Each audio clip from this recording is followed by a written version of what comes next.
দেন না ওরে। তোর মোবাইলটা দাও না রে ভাই, আমার মোবাইল তো যে আমার গেছে কাম ছুটে গেছে গা, 2 পার্ট হয়ে যাবে আলাদা। ওই যে নামের মোবাইল আর গরম হচ্ছে কি গলম নো এই যে ইয়া ঠান্ডা হয়ে গেছে খাও এখন এই যে আমো মুন্দা এই যে আগে খায় না অজর তুমি খালি সালাদ খেবা। আচ্ছা ঠিক আছে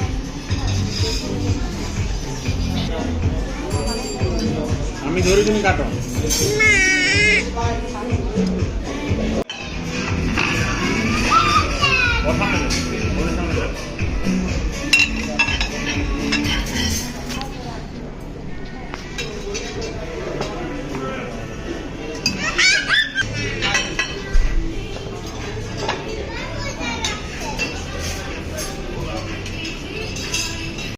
দিয়ে দাও জাল ছাড়াই